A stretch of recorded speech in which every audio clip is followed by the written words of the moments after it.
میرا نام عائشہ ہے۔ میری 2 بیٹیاں ہیں۔ بڑی بیٹی سارہ 6 سال کی ہے اور چھوٹی بیٹی اریبہ 4 سال کی۔ میرا شوہر فہد ایک سرکاری ملازم ہے۔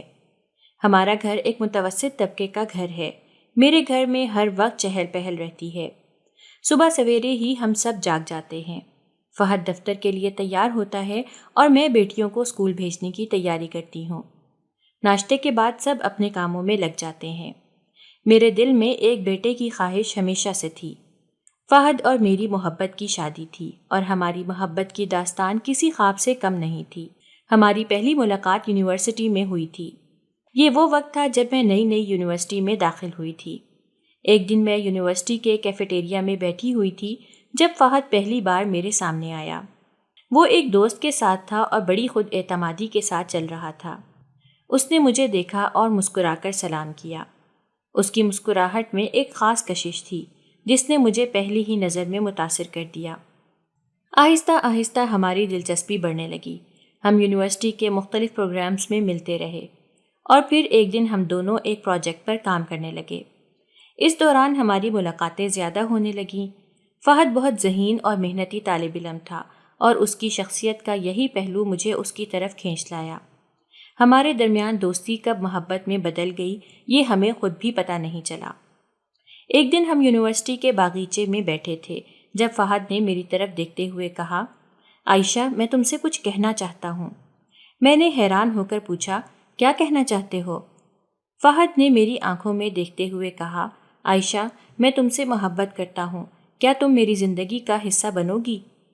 یہ الفاظ سن کر میرے دل کی دھڑکن تیز ہو گئی۔ میں نے ہلکی سی مسکراہٹ کے ساتھ جواب دیا، فہد میں بھی تم سے محبت کرتی ہوں۔ اس دن ہم دونوں نے ہمیشہ ساتھ رہنے کا وعدہ کیا۔ یونیورسٹی کی خوبصورت یادیں ہمارے دلوں میں بستی رہیں۔ ہم اکثر یونیورسٹی کے باغیچے میں بیٹھ کر مستقبل کے خواب بنتے تھے۔ فہد نے میرے گھر رشتہ بھیجنے کا فیصلہ کیا۔ اس کے بھائی اور بھابھی میرے گھر رشتہ لے کر آئے۔ میری ماں اور باپ نے ان کا بہت خوشی سے استقبال کیا۔ فہد کے بھائی نے کہا، ہمیں آپ کی بیٹی عائشہ بہت پسند ہے۔ فہد اس سے محبت کرتا ہے اور ہم چاہتے ہیں کہ وہ ہماری بہو بنے۔ میرے والدین نے خوشی سے اس رشتے کو قبول کر لیا۔ منگنی کی تقریب بہت خوبصورت تھی اور اس شادی کی تمام رسومات بھی بہت دھوم دھام سے منائی گئیں۔ مہندی، مائیوں، نکاح اور ولیمہ، ہر تقریب میں خوشیوں کا سمندر موجزن تھا۔ رخصتی کا وقت بہت غمگین تھا۔ میں اپنے والدین کو چھوڑ کر ایک نئی زندگی کی طرف جا رہی تھی اور یہ لمحہ بہت ہی مشکل تھا۔ میرے والدین کی آنکھوں میں آنسو تھے اور میں بھی ان کی جدائی میں رو رہی تھی۔ ہماری نئی شادی تھی اور فہد شروع کے دنوں میں ہی اولاد کا بہت شوق رکھتا تھا۔ وہ اکثر میرے ساتھ ایک پیارے سے بیٹے کی باتیں کرتا۔ وہ کہتا تھا، عائشہ ہمارا بیٹا ہوگا جو بالکل تمہاری طرح خوبصورت اور میرے جیسا ذہین ہوگا۔ پھر مجھ سے پوچھتا، ہم اس کا نام کیا رکھیں گے؟ ہم دونوں بیٹھ کر اپنے مستقبل کے خواب بنتے اور ان خوابوں میں اپنے بیٹے کو دیکھتے۔ فہد مجھے بہت پیار کرتا تھا۔ اس کی محبت اور شفقت نے میری زندگی کو خوشیوں سے بھر دیا تھا۔ ہم دونوں ہر وقت ایک دوسرے کے ساتھ ہنستے کھیلتے، باتیں کرتے اور مستقبل کی منصوبہ بندی کرتے رہتے تھے۔ فہد کی محبت اور خیال رکھنے کی عادت نے مجھے یہ احساس دلایا کہ میں کتنی خوش قسمت ہوں کہ مجھے فہد جیسا شریک حیات ملا ہے۔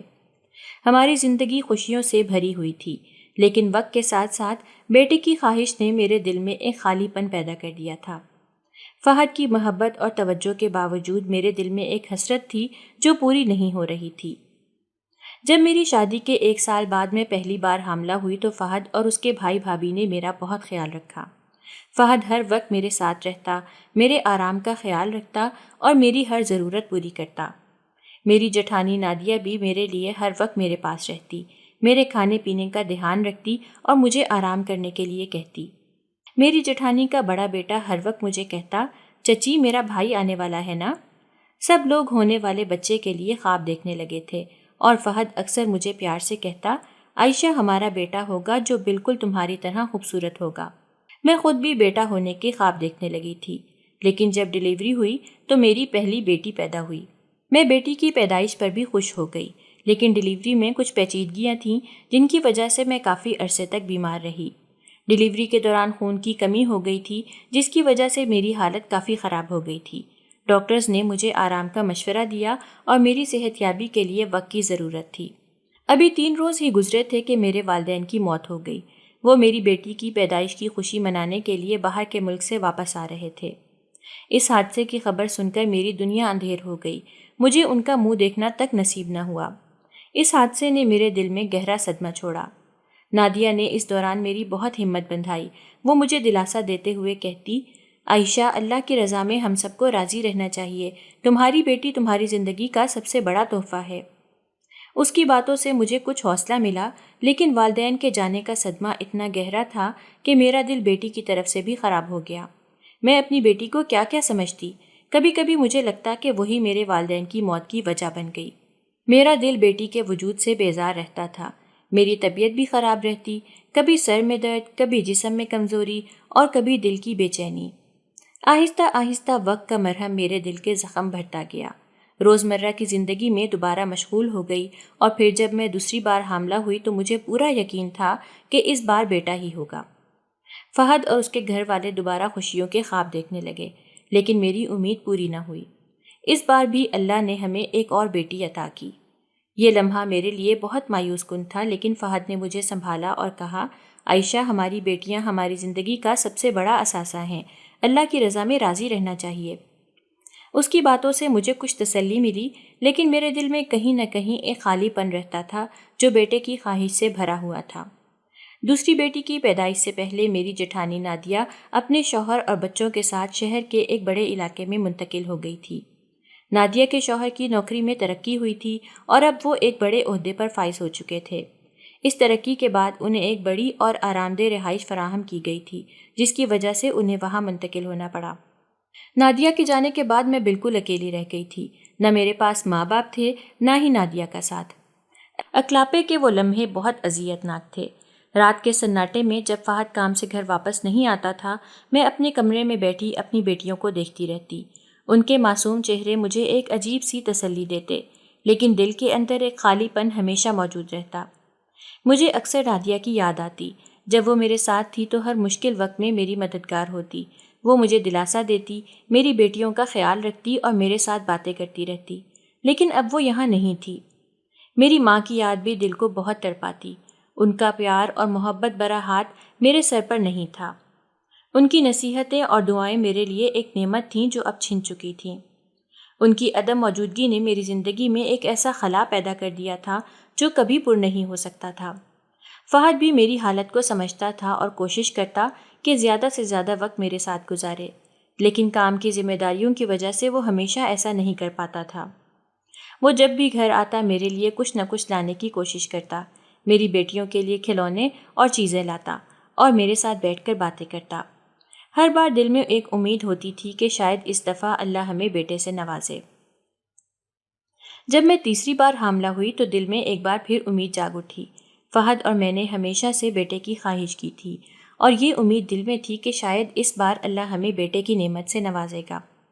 فہد نے اس خوشخبری کو سنا تو بے حد خوش ہوا اور میرے ارد گرد رہ کر مزید خیال رکھنے لگا۔ فہد نے میری ہر ضرورت کا خیال رکھا۔ وہ میرے لیے مزیدار اور غذائیت سے بھرپور کھانے لاتا اور میرے آرام کا خاص خیال رکھتا۔ اس نے گھر میں ہر ممکن سہولت فراہم کی تاکہ میں آرام سے رہ سکوں اور اس حمل کے دوران کسی بھی قسم کی مشکل پیش نہ آئے۔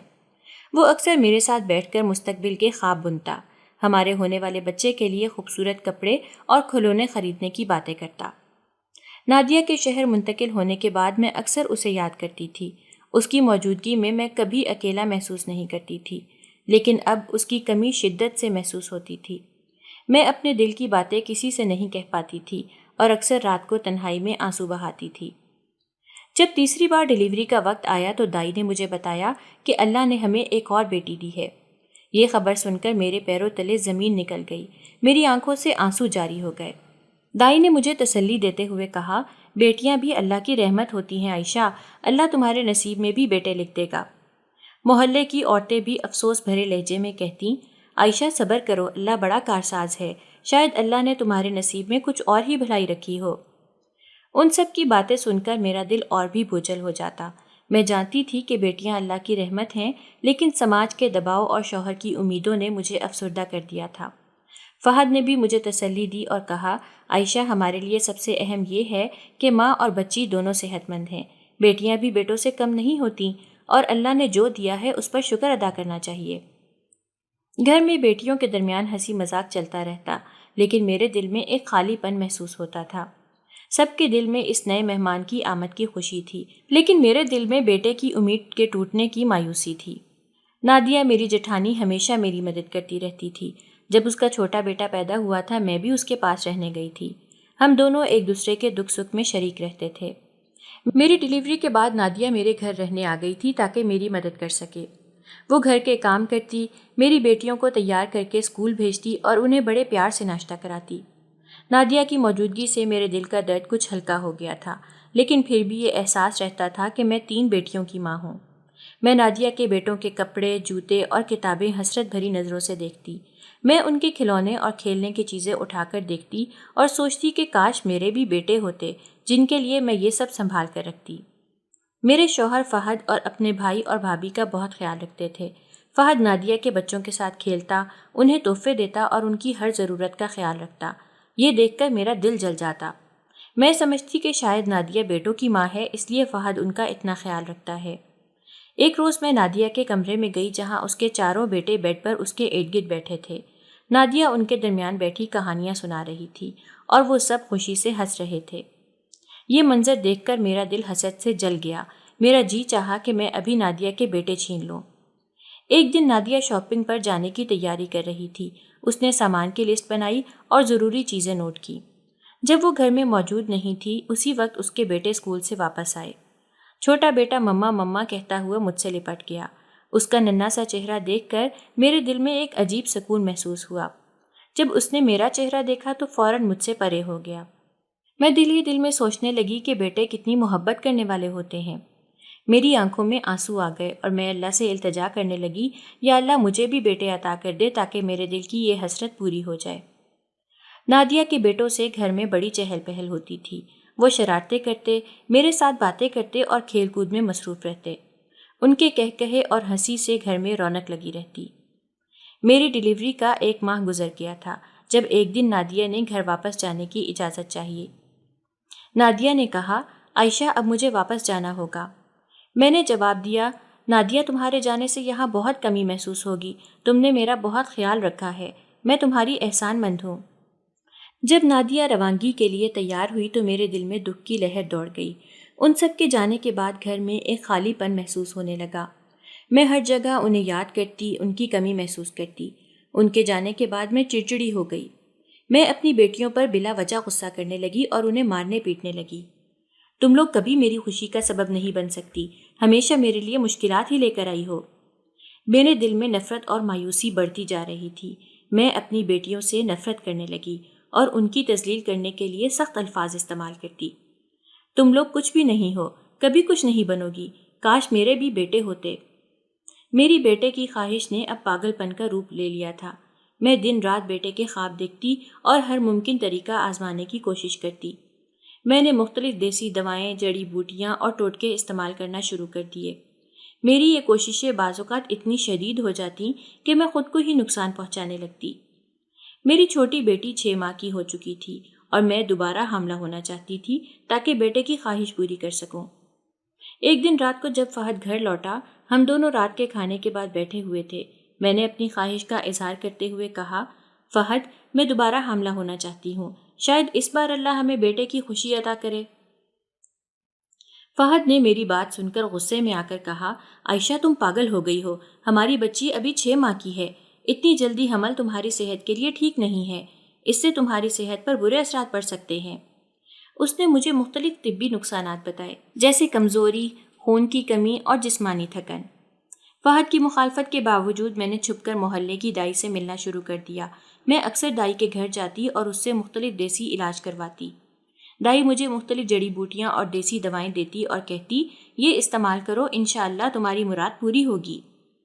دیسی دواؤں کے فائدے کے بجائے میری صحت پر برا اثر پڑنے لگا۔ مجھے دن بدن کمزوری محسوس ہونے لگی، پیٹ میں درد، متلی اور بھوک کی کمی ہونے لگی۔ دیسی دوائیں میرے جسم کو نقصان پہنچا رہی تھیں، میری طبیعت دن بدن بگڑتی جا رہی تھی۔ فہد میری حالت دیکھ کر بہت پریشان ہو گیا۔ وہ مجھے ڈاکٹر کے پاس لے جانے کی کوشش کرتا، لیکن میں اپنی ضد پر قائم رہی۔ فہد کی پریشانی دیکھ کر میرا دل دکھتا تھا، لیکن بیٹے کی خواہش نے مجھے اندھا کر دیا تھا۔ محلے کی ایک عورت نے مجھے مشورہ دیا کہ میں ایک عامل سے ملوں جو ایسے مسائل حل کرنے میں ماہر ہے۔ ایک دن میں اس عورت سے ملی۔ اس نے مجھے عامل کے پاس جانے کا پتہ دیا۔ تم اس عامل کے پاس جاؤ، وہ تمہارے مسئلے کا حل نکال دے گا، اس نے کہا۔ عامل کے پاس پہنچی تو اس نے مجھے عجیب و غریب عمل بتائے۔ وہ بولا تمہیں رات بھر جاگ کر یہ عمل کرنا ہوگا اور کسی کو پتہ نہیں چلنا چاہیے۔ میں بچوں اور شوہر کو سلانے کے بعد چھپ کر یہ عمل کرنے لگتی۔ رات کے اندھیرے میں خاموشی سے اپنے کمرے میں بیٹھ کر مختلف منتروں کا ورد کرتی اور عامل کے بتائے ہوئے طریقے سے دعائیں مانگتی۔ بیماری، فکر اور نیند کی کمی کی وجہ سے میری صحت مزید بگڑنے لگی۔ مجھے شدید تھکن، سر درد اور جسمانی کمزوری کا سامنا کرنا پڑا۔ ڈاکٹر نے بتایا کہ مجھے خون کی کمی ہو گئی ہے اور میں شدید کمزوری کا شکار ہو گئی ہوں۔ فہد کی پریشانی اور میری حالت دیکھ کر مجھے احساس ہونے لگا کہ بیٹے کی خواہش میں نے اپنی صحت کو کتنا نقصان پہنچایا ہے۔ میری یہ حالت دیکھ کر فہد نے مجھ پر دباؤ ڈالا کہ میں دوبارہ حاملہ ہونے کے بارے میں نہ سوچوں اور اپنی صحت کا خیال رکھوں۔ وہ بولا، عائشہ تمہیں اپنے اور ہمارے بچوں کے لیے صحت مند رہنا ہے، بیٹے کی خواہش میں اپنی زندگی کو داؤ پر مت لگاؤ۔ اپنی غلط کوششوں کے باعث میں شدید بیمار ہو گئی۔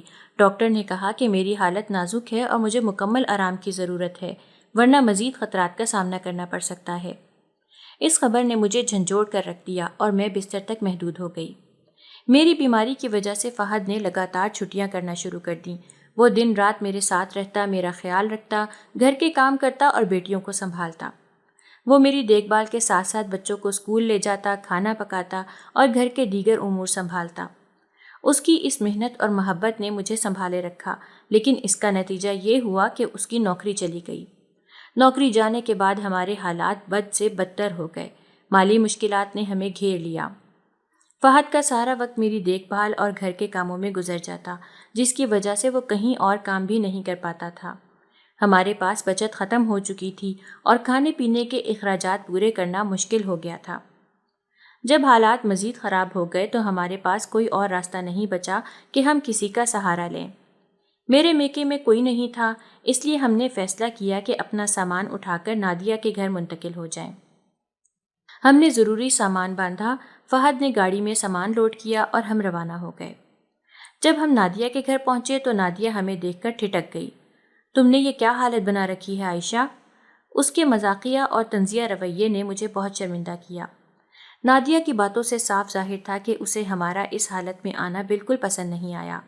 میں نے اپنے آپ کو بہت شرمندہ اور پچھتاوا محسوس کیا۔ میری حالت پر نادیہ کے رویے نے مجھے مزید تکلیف دی، لیکن اس کے باوجود نادیہ نے میری بیٹیوں کا بہت خیال رکھا۔ وہ انہیں کھانا کھلاتی، ان کے ساتھ کھیلتی اور انہیں خوش رکھنے کی کوشش کرتی۔ میں بستر سے اٹھنے کے قابل بھی نہیں تھی، اس لیے نادیہ کی ہر بات میرے دل کو دکھ دیتی۔ وہ اکثر کہتی، عائشہ تم نے تو بیٹے کی خواہش میں اپنی صحت کو خراب کر دیا ہے، اب دیکھو تمہیں کتنا نقصان ہوا ہے۔ اس کی کڑوی باتیں میرے دل کو چیر کر رکھ دیتی تھیں۔ ایک دن نادیہ نے مجھے کہا، عائشہ بیٹے کی خواہش میں تم نے اپنی صحت برباد کر لی، اللہ جو دے اسی پر راضی رہنا چاہیے، تم نے اپنی ضد میں سب کچھ خراب کر دیا، اب دیکھو تمہارے بچے کس حال میں ہیں۔ نادیہ کی باتیں سن کر میرا کلیجہ کٹ گیا۔ میری حالت ایسی تھی کہ میں کچھ بھی برداشت نہیں کر سکتی تھی اور اس کی کڑوی باتیں میری اذیت کو بڑھا رہی تھیں۔ میں نے خود کو بہت بے بس اور مجبور محسوس کیا۔ فہد کی بے لوث محبت اور نادیہ کی سخت باتوں کے درمیان میں ایک گہری اذیت میں مبتلا ہو گئی تھی۔ وقت کے ساتھ ساتھ نادیہ کا رویہ بھی بدلنے لگا۔ شروع میں تو اس نے میرا بہت خیال رکھا، لیکن جیسے جیسے وقت گزرتا گیا اس کا رویہ میرے ساتھ خراب ہوتا گیا۔ وہ میری بیٹیوں کے ساتھ اچھا وقت گزارتی، ان کے ساتھ کھیلتی، انہیں کہانیاں سناتی، لیکن میرے ساتھ اس کا رویہ تلخ ہوتا گیا۔ فہد نے دوبارہ کام پر جانا شروع کر دیا۔ وہ دن بھر کام پر ہوتا اور میں کمرے میں اکیلی پڑی رہتی۔ فہد کا مجھے نظر انداز کرنا میرے دل کو مزید توڑ دیتا۔ وہ اپنی بیٹیوں کو گھمانے پھرانے لے جاتا، لیکن میرے لیے اس کے پاس وقت نہ ہوتا۔ ایک روز نادیہ کے بیٹے کی برتھ ڈے پر گھر میں بڑی پارٹی ہوئی۔ خوب شور و غل تھا، بچے خوشی سے اچھل کود کر رہے تھے۔ میری بیٹیاں بھی پارٹی میں شامل تھیں، لیکن میں اپنے کمرے میں اکیلی پڑی تھی۔ میری بیٹیوں کا مجھ سے بدظن ہونا شروع ہو گیا تھا۔ وقت کے ساتھ ساتھ میری صحت میں بہتری آنے لگی، لیکن گھر میں میری کوئی اہمیت محسوس نہ ہوتی تھی۔ میں نے فہد سے کہا کہ ہم اپنے گھر واپس چلتے ہیں۔ چلتے وقت نادیہ نے مجھ سے کہا، عائشہ اپنی بیٹے کی خواہش کو ختم کر دو اور اپنی بیٹیوں کے ساتھ خوش رہو۔ یہ سن کر میرا دل پھر سے ٹوٹ گیا۔ گھر واپس آنے پر میری بیٹیاں نادیہ کو یاد کر کے رونے لگتیں۔ میں غصے میں آ کر ان کے ساتھ برا سلوک کرنے لگتی اور انہیں مارنے پیٹنے لگتی۔ میں نادیہ کے بیٹوں کے ساتھ خوش رہنے کو یاد کر کے روتی تھی۔ میں نا امیدی اور مایوسی کا شکار ہو گئی۔ بیٹے کی خواہش کا پورا نہ ہونے کی وجہ میں اپنی بیٹیوں کو سمجھنے لگی۔ ایک دن میں نے فہد کے سامنے اپنی بیٹیوں کو منحوس قرار دیا۔ فہد کا صبر جواب دے گیا اور اس نے مجھ پر ہاتھ اٹھا دیا۔ فہد چڑچڑا ہو گیا تھا۔ میں ہر وقت روتی رہتی تھی اور وہ بیٹیوں کو لے کر روز نادیہ کے گھر جانے لگا تھا۔ میرا اکیلے گھر میں دم گھٹنے لگا۔ میں دل ہی دل میں نادیہ کے بیٹوں کی موت کی بد دعا کرنے لگی۔ ایک دن واقعی نادیہ کے بیٹوں کا حادثے میں انتقال ہو گیا۔ نادیہ کا دکھ بہت بڑا تھا، لیکن میں اندر سے خوش تھی کہ اب اس کا بھی دکھ میرے برابر ہو گیا ہے۔ نادیہ کے چاروں بیٹے اسکول سے واپس آ رہے تھے جب ان کی وین کا ٹائر پھٹ گیا۔ ڈرائیور نے کنٹرول کھو دیا اور وین ایک بڑے درخت سے جا ٹکرائی۔ حادثہ اتنا شدید تھا کہ چاروں بیٹے موقع پر ہی جاں بحق ہو گئے۔ یہ خبر پورے محلے میں آگ کی طرح پھیل گئی۔ جب چاروں بیٹوں کی میتیں گھر پہنچیں تو کوہرام مچ گیا۔ نادیہ کے شوہر اور نادیہ خود بے ہوش ہو گئے۔ پورا گھر ماتم میں ڈوب گیا۔ محلے کی عورتیں اور رشتہ دار نادیہ کو دلاسا دینے آ گئے، لیکن کوئی بھی اس کے دکھ کو کم نہیں کر سکتا تھا۔ نادیہ کی حالت بہت خراب ہو چکی تھی۔ وہ بار بار بے ہوش ہو جاتی تھی اور جب ہوش میں آتی تو اپنے بیٹوں کے نام لے کر چیختی تھی۔ اس کے آنسو رکنے کا نام نہیں لے رہے تھے اور وہ ہر وقت اپنے بیٹوں کی تصویروں کو دیکھ کر روتی رہتی۔ میں نے نادیہ کو تسلی دیتے ہوئے کہا، نادیہ میں جانتی ہوں کہ تمہارا دکھ بہت بڑا ہے، لیکن تمہیں صبر کرنا ہوگا۔ جیسے تم مجھے صبر سکھاتی تھی، آج تمہیں خود اس کی ضرورت ہے۔ میں نے اسے یاد دلایا کہ کس طرح وہ مجھے بیٹے کی خواہش پوری نہ ہونے پر صبر سکھاتی تھی۔ کچھ دن نادیہ کے گھر رہنے کے دوران نادیہ نے میری بیٹیوں کو بہت پیار دیا۔ وہ ان کے ساتھ کھیلتی، انہیں کہانیاں سناتی اور ان کے ساتھ وقت گزارتی۔ نادیہ کا رویہ میری بیٹیوں کے ساتھ بہت اچھا تھا اور میں نے دیکھا کہ وہ واقعی ان سے دل سے محبت کرتی تھی۔ نادیہ کے گھر میں ان دنوں میں خوشی خوشی رہتی۔ مجھے احساس ہوا کہ نادیہ نے میرے ساتھ کتنا برا سلوک کیا تھا، لیکن اب وہ واقعی بدل چکی تھی۔ میں نے اپنی بیٹیوں کو بھی نادیہ کے ساتھ وقت گزارنے دیا۔ کچھ دن بعد ہم اپنے گھر واپس آ گئے۔ مجھے اپنے دل میں ایک سکون کا احساس ہوا اور میں مغرور ہونے لگی تھی۔ میں نے سوچا کہ نادیہ کے دکھ کے سامنے میرے دکھ کچھ بھی نہیں ہے۔ فہد مجھ سے دوبارہ بے پناہ محبت کرنے لگا تھا۔ اس نے کہا کہ وہ ہر حالت میں میرے ساتھ ہے اور مجھے کبھی اکیلا نہیں چھوڑے گا۔ ہم نے مل کر باہر گھومنے پھرنے کا پلان بنایا اور زندگی کو انجوائے کرنا شروع کر دیا۔ ہم ریسٹورنٹ میں کھانا کھاتے اور تفریحی مقامات پر جاتے۔ ہماری زندگی میں پھر سے خوشیاں لوٹ آئیں۔ فہد نے مجھے احساس دلایا کہ وہ مجھ سے کتنی محبت کرتا ہے اور میں نے بھی اس کی قدر کرنی شروع کر دی۔ ہم نے اپنی زندگی کو بھرپور طریقے سے جینا شروع کر دیا۔ نادیہ کے بیٹوں کی موت کے بعد میرا دل غرور سے بھر گیا تھا۔ میں اپنے دل میں خوش تھی کہ اللہ نے میرے بیٹوں کی خواہش پوری نہ ہونے کے باوجود نادیہ سے اس کی سب سے قیمتی چیز چھین لی تھی۔ ایک دن محلے کی عورتیں میرے پاس آئیں اور نادیہ کے دکھ کے بارے میں باتیں کرنے لگیں۔ میں نے غرور سے کہا، اللہ نے سب کے ساتھ انصاف کیا ہے۔ ایک دن فہد نے مجھ سے نادیہ کے گھر جانے کا کہا تاکہ اس کی مدد کی جا سکے، لیکن میں نے صاف انکار کر دیا۔ میں نے کہا مجھے کوئی ضرورت نہیں نادیہ کی مدد کرنے کی۔ فہد میری ہر بات مانتا تھا۔ ایک رات اس نے مجھے گلے لگا کر کہا، میں تمہیں کبھی بھی نہیں چھوڑ سکتا، تم میری زندگی ہو۔ لیکن میری بیٹیاں بار بار نادیہ سے ملنے کی ضد کرنے لگیں۔ ایک دن جب انہوں نے ضد بڑھا دی تو میں نے انہیں کمرے میں بند کر دیا۔ شام کو جب فہد گھر آیا اور اس نے بیٹیوں کو کمرے میں بند دیکھا تو وہ غصے میں آ گیا اور مجھ پر ہاتھ اٹھا دیا۔ اس نے غصے میں کہا، تم پاگل ہو گئی ہو، بچوں کے ساتھ ایسا سلوک کیوں کر رہی ہو؟ میں نے دل ہی دل میں بیٹیوں کو اپنی بدقسمتی کی وجہ سمجھا اور ان سے دشمنی پال لی۔ جب فہد گھر پر نہیں ہوتا تھا تو میں انہیں سزا دیتی، کبھی انہیں کھانا نہیں دیتی تو کبھی انہیں مارتی پیٹتی۔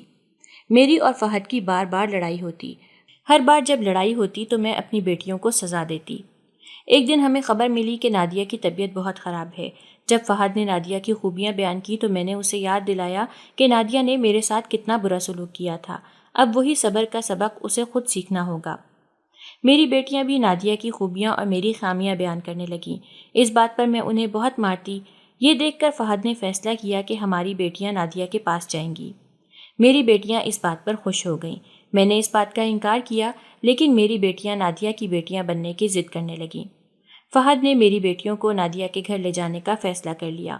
میری بیٹیوں نے خوشی سے نادیہ کے گھر جانا شروع کر دیا۔ نادیہ میری بیٹیوں سے خوش ہو گئی اور ان کا بہت خیال رکھنے لگی۔ میں فہد کے ساتھ گھر واپس آ گئی، لیکن میرے دل میں غرور برقرار رہا۔ فہد نے دوبارہ مجھ سے محبت کا اظہار کیا اور ہم نے باہر گھومنے پھرنے کا پلان بنایا۔ میں نے اسے ایک بار پھر حمل کرنے کا مشورہ دیا۔ نادیہ میری بیٹیوں کو اپنے بیٹوں کی قبروں پر لے جاتی تو مجھے اس بات سے خوف محسوس ہوتا۔ مجھے اپنی بیٹیوں کی یاد ستانے لگی۔ میں نادیہ کے گھر جا کر ان سے ملتی، لیکن میری بیٹیاں مجھ سے دور دور رہتیں۔ نادیہ اور میری بیٹیوں کا پیار دیکھ کر میں جلنے لگی تھی۔ فہد نے حمل کے لیے ہاں کر دی تھی اور میں نے ایک بار پھر بیٹے کی امید لگا لی۔ نادیہ میری بیٹیوں کو ملانے کے لیے میرے گھر لے آتی تو میں اس کو کہتی، یہ میری نہیں، یہ تمہاری اولاد ہے، میرا بیٹا آنے والا ہے۔ فہد اور میں بیٹے کے متعلق باتیں کرتے رہتے۔ پھر ہمیں خبر ملی کہ نادیہ بھی حاملہ ہے۔ جب مجھے نادیہ کے حاملہ ہونے کی خبر ملی تو میرے دل میں جلن اور حسد کی آگ بھڑک اٹھی۔ میں اپنے کمرے میں جا کر زور زور سے رونے لگی۔ کیوں اللہ کیوں؟ ہمیشہ اسے سب کچھ کیوں ملتا ہے؟ میں نے دل ہی دل میں سوال کیا۔ میں دن رات دعائیں کرنے لگی کہ نادیہ کے ہاں بیٹی ہو اور میرے ہاں بیٹا۔ میں سجدے میں گرتی اور اللہ سے فریاد کرتی، یا اللہ میری دعائیں قبول کر لے، نادیہ کو بیٹی دے اور مجھے بیٹا۔ فہد نے میرے دعائیں مانگنے کے دوران مجھے سمجھانے کی کوشش کی، جو اپنے لیے مانگو وہی دوسروں کے لیے بھی مانگو، اللہ کے فیصلے پر راضی رہو۔ میں نے فہد پر غصے سے چیختے ہوئے کہا، تم میری خوشی میں خوش نہیں ہو سکتے؟ ہمیشہ نادیہ کی طرفداری کرتے ہو، کیا تمہیں میری خوشی کی پرواہ نہیں ہے؟ فہد نے مجھے آرام سے سمجھانے کی کوشش کی، لیکن میں نے اس کی ایک نہ سنی۔ تمہیں میری کوئی فکر نہیں ہے، میں نے چیختے ہوئے کہا اور کمرے سے باہر نکل گئی۔ میرے ڈیلیوری کے دن قریب آتے جا رہے تھے، لیکن ہر گزرتے دن کے ساتھ پیچیدگیاں بڑھتی جا رہی تھیں۔ میری طبیعت خراب رہنے لگی اور میں اکثر بیمار رہتی۔ ایک رات میں شدید درد میں مبتلا ہو گئی اور فہد مجھے فوراً ہسپتال لے کر گیا۔ ڈاکٹر نے بتایا کہ صورتحال بہت نازک ہے اور ہمیں بہت احتیاط برتنی ہوگی۔ ہمیں دعا کرنی ہوگی کہ سب ٹھیک ہو جائے۔ فہد میرے پاس بیٹھ کر میرا ہاتھ پکڑ کر تسلی دینے لگا، سب ٹھیک ہو جائے گا، اللہ پر بھروسہ رکھو۔ میں بستر پر لیٹی دعائیں کرتی رہی کہ اللہ میری مدد کر اور مجھے ایک صحت مند بیٹا عطا کر دے، لیکن دل میں ایک عجیب سا خوف بھی تھا کہ کیا واقعی میری دعائیں قبول ہوں گی۔ میری حالت بہت خراب تھی اور فہد کی نگرانی کے باوجود میں روز بروز کمزور ہوتی جا رہی تھی۔ ایک دن نادیہ میرے گھر آئی۔ اس نے میری حالت دیکھی تو فوراً فہد کو کہا، میں یہاں رہ کر عائشہ کا خیال رکھوں گی، اسے میری ضرورت ہے۔ نادیہ نے اپنے سامان کو ایک کمرے میں رکھ دیا اور میری دیکھ بھال شروع کر دی۔ وہ میرے لیے کھانا بناتی اور وقت پر دوائیں دیتی۔ عائشہ سب ٹھیک ہو جائے گا، تمہیں بس آرام کی ضرورت ہے، وہ مجھے تسلی دیتی۔ نادیہ نے گھر کے سارے کام اپنے ذمے لے لیے۔ صبح اٹھ کر ناشتہ بنانا، گھر کی صفائی کرنا، بچوں کو اسکول کے لیے تیار کرنا، یہ سب کام نادیہ نے سنبھال لیے۔ میری بیٹیاں پہلے سے زیادہ خوش نظر آنے لگیں۔ ان کے کپڑے صاف ستھرے ہوتے اور ان کے چہروں پر مسکراہٹ رہتی۔ نادیہ کا حمل بھی تھا، مگر اس کی صحت بالکل ٹھیک تھی۔ اس کے چہرے پر چمک تھی اور وہ مضبوط نظر آ رہی تھی۔ جب میں نے اسے دیکھا تو میرے دل میں جلن کی آگ بھڑک اٹھی۔ کیوں اللہ کیوں ہمیشہ نادیہ کو سب کچھ ملتا ہے؟ میں نے دل ہی دل میں کہا۔ نادیہ کی موجودگی میں میری بیٹیاں بہت خوش رہنے لگیں۔ وہ ان کے ساتھ کھیلتی، کہانیاں سناتی اور ان کے لیے مزیدار کھانے بناتی۔ میری بیٹیاں نادیہ کے ارد گرد گھومتی رہتیں اور اس کے ساتھ وقت گزارنے میں بہت خوش نظر آتیں۔ جب میں نے اپنی بیٹیوں کو نادیہ کے ساتھ خوش دیکھا تو میرے دل میں جلن اور حسد کی لہر دوڑ گئی۔ یہ میری بیٹیاں ہیں اور یہ نادیہ کے ساتھ خوش کیوں ہیں؟ میں نے دل ہی دل میں خود سے سوال کیا۔ آخرکار میں نے اپنی بیٹیاں واپس لینے کا فیصلہ کر لیا۔ میں نے فہد سے بات کی، ہماری بیٹیاں ہمارے ساتھ ہونی چاہیے، نادیہ کے ساتھ وہ بہت زیادہ وقت گزار رہی ہیں۔ فہد نے میری بات سن کر کہا، عائشہ یہ تمہاری صحت کے لیے بہتر نہیں ہے، نادیہ یہاں ہے تو سب ٹھیک ہے۔ نہیں فہد، میں اپنی بیٹیوں کو اپنے پاس رکھنا چاہتی ہوں۔ میں نے ضد کی، یہ میرا آخری فیصلہ ہے۔ فہد نے میری ضد کے آگے ہار مان لی اور میں نے اپنی بیٹیوں کو واپس اپنے پاس رکھنے کا پکا ارادہ کر لیا۔ نادیہ اور میری بیٹیاں ایک دوسرے کے لیے بے حد روئی تھیں۔ نادیہ کا میرے گھر آنا اور میری بیٹیوں کے ساتھ رہنا ان کے درمیان ایک مضبوط رشتہ قائم کر چکا تھا۔ جب انہیں پتہ چلا کہ میں انہیں واپس لینے کا ارادہ رکھتی ہوں تو نادیہ اور میری بیٹیاں بہت پریشان ہو گئیں۔ امی ہمیں نادیہ آنٹی کے پاس ہی رہنے دیں، میری بڑی بیٹی نے منت کرتے ہوئے کہا۔ ہمیں نادیہ آنٹی کے ساتھ بہت اچھا لگتا ہے، پلیز ہمیں ان کے پاس رہنے دیں، چھوٹی بیٹی نے بھی روتے ہوئے یہی کہا۔ نادیہ نے بھی میری منت کی، عائشہ بچیوں کو میرے پاس رہنے دو، میں ان کا خیال رکھوں گی، ان کی خوشی میرے لیے بہت اہم ہے عائشہ، یہ بچے میرے بچوں کی طرح ہیں، انہیں مجھ سے دور نہ کرو۔ نادیہ نے ایک بار پھر درخواست کی۔ نہیں، یہ ممکن نہیں ہے، میں نے سخت لہجے میں کہا، یہ میری بیٹیاں ہیں اور انہیں میرے ساتھ ہی رہنا چاہیے۔ عائشہ پلیز ایک بار اور سوچ لو، یہ بچیاں مجھ سے جدا نہیں ہونا چاہتیں۔ نادیہ نے دوبارہ کہا، میں نے فیصلہ کر لیا ہے، ان بچیوں کو میرے ساتھ رہنا ہوگا، کوئی اور بات نہیں ہوگی۔ میں نے قطعیت کے ساتھ کہا، لیکن عائشہ یہ بچے تمہاری ہی طرح میرے بھی ہیں، انہیں تکلیف مت دو۔ نادیہ نے مزید کہا، نادیہ تم سمجھ نہیں رہی ہو، میں نے جو فیصلہ کیا ہے وہی آخری ہے، بچیاں میرے ساتھ رہیں گی اور اس پر کوئی بات نہیں ہوگی، میں نے سختی سے کہا۔ نادیہ جب بھی اپنے بیٹوں کی قبر پر جاتی وہ میری بیٹیوں کو بھی اپنے ساتھ لے جاتی۔ ایک دن نادیہ میرے گھر آئی اور میری بیٹیوں کو لے جانے کے لیے کہا، عائشہ میں آج اپنے بیٹوں کی قبر پر جا رہی ہوں، میں چاہتی ہوں کہ بچیاں بھی میرے ساتھ چلیں۔ نادیہ نے کہا تو میں نے جواب دیا، ٹھیک ہے لیکن جلدی واپس آ جانا۔ میں نے بے دلی سے اجازت دی۔ نادیہ نے میری بیٹیوں کا ہاتھ پکڑا اور انہیں قبرستان لے گئی۔ اس دفعہ میں نے بھی ان کے پیچھے جانے کا سوچا، کیونکہ جب بھی میری بیٹیاں نادیہ کے ساتھ اس کے بیٹوں کی قبروں پر جاتیں تو واپسی پر ان کی حالت بہت خراب ہوتی۔ میں دیکھنا چاہتی تھی کہ آخر ایسا وہاں کیا ہوتا ہے، اس لیے میں نے بھی وہاں جا کر دیکھا تو وہاں اس نے اپنے بیٹوں کی قبروں کے پاس بیٹھ کر دعا کی۔ میری بیٹیاں بھی اس کے ساتھ دعا میں شامل ہو گئیں۔ نادیہ نے اپنی آنکھوں میں آنسو لیے ہوئے کہا، میرے بیٹوں، تمہارے بغیر زندگی بہت مشکل ہو گئی ہے۔ نادیہ نے میری بیٹیوں کو ساتھ لے جا کر اپنے بیٹوں کی قبروں کے پاس بیٹھ کر انہیں ان کی باتیں سنائیں۔ ان لمحات میں میری بیٹیاں نادیہ کے قریب ہوتی گئیں، ان کی آنکھوں میں بھی آنسو تھے۔ نادیہ آنٹی ہم آپ کے ساتھ ہیں، میری بڑی بیٹی نے اس کو کہا۔ نادیہ نے میری بیٹیوں کو گلے لگایا اور کہا، تم سب میری بیٹیاں ہو، میں تمہیں کبھی تنہا نہیں چھوڑوں گی۔ نادیہ اکثر میری بچیوں سے ملنے آیا کرتی تھی۔ کبھی نادیہ چاکلیٹ لے کر آتی تو میری بچیاں خوشی سے چاکلیٹ لیتیں اور اسے کھاتیں اور نادیہ کا شکریہ ادا کرتیں۔ ایک دن نادیہ سب کے لیے گڑیا لے کر آئی۔ بچیاں گڑیاؤں کو دیکھ کر بہت خوش ہوئیں اور فوراً کھیلنے لگیں۔ نادیہ آنٹی آپ کتنی اچھی ہیں، انہوں نے نادیہ کو گلے لگاتے ہوئے کہا۔ میرے اور نادیہ کے حمل کے مہینے تقریباً ایک جیسے ہی تھے، لیکن ہماری حالت میں بہت فرق تھا۔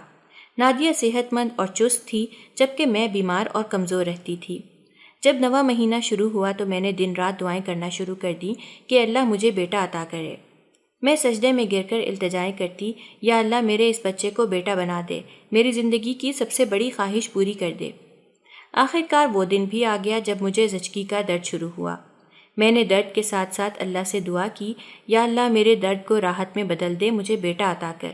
لیکن جب میری بیٹی پیدا ہوئی تو میرے دل میں افسوس کا طوفان برپا ہو گیا۔ 1 ماہ بعد نادیہ کو زچگی کا درد شروع ہوا۔ ہسپتال میں اس نے 2 جڑواں بیٹوں کو جنم دیا۔ نادیہ نے اپنا ایک بیٹا میری گود میں ڈال دیا اور بولی، عائشہ تمہیں ہمیشہ ایک بیٹے کی خواہش تھی، یہ لو آج سے میرا ایک بیٹا تمہارا ہوا۔ میری خوشی کا کوئی ٹھکانہ نہ تھا۔ میں نے نادیہ کو گلے لگایا اور اس کی اچھائیوں کو یاد کرتے ہوئے کہا، نادیہ تم نے میری زندگی کی سب سے بڑی خواہش پوری کر دی۔ اگلے روز میں نے اپنی 1 ماہ کی بیٹی نادیہ کے حوالے کی اور بولی، آج سے یہ تمہاری ہوئی۔ نادیہ نے پیار سے میری بیٹی کو گود میں لیا اور اسے چومتے ہوئے کہا، عائشہ تم نے میرا دل جیت لیا۔ نادیہ کی اچھائی دیکھ کر مجھے احساس ہوا کہ میں ہی بری تھی۔ میں نے اپنے برے سلوک اور نادیہ کی اچھائیوں کو یاد کیا اور دل ہی دل میں شرمندہ ہونے لگی۔ اب مجھے نادیہ کی بیٹوں کی ماں ہونے پر نہیں بلکہ اس کی اچھائیوں پر رشک ہوتا تھا۔ نادیہ کی محبت، قربانی اور خلوص نے میرے دل کو جیت لیا تھا۔ نادیہ کی بدولت میرے بیٹے کی ماں بننے کی خواہش پوری ہوئی۔ میں اپنے بیٹے کو لاڈ پیار سے پالنے لگی۔ میں اپنے بیٹے کو پیار سے گود میں اٹھاتی، اس سے میٹھی میٹھی باتیں کرتی اور اسے ہر لمحہ خوش رکھنے کی کوشش کرتی۔ اب میں نے نادیہ کے جیسی ماں بننے کا عہد کر لیا تھا۔ میں اپنی بیٹیوں پر بھی جان چھڑکتی تھی۔ میں ان کے ساتھ کھیلتی، انہیں کہانیاں سناتی اور ان کے ساتھ ہر خوشی میں شریک ہوتی۔ میری بیٹیاں بھی مجھ سے بہت محبت کرنے لگیں۔ فہد اور میری محبت میں پہلے سے کئی گنا اضافہ ہو گیا تھا۔ فہد نے میری تبدیلی کو بہت پسند کیا اور کہا، عائشہ تمہاری اس محبت اور خلوص نے میری زندگی بدل دی ہے۔ ہم دونوں باہر گھومنے جاتے، زندگی کو انجوائے کرتے اور ایک دوسرے کے ساتھ ہر لمحہ خوش رہتے۔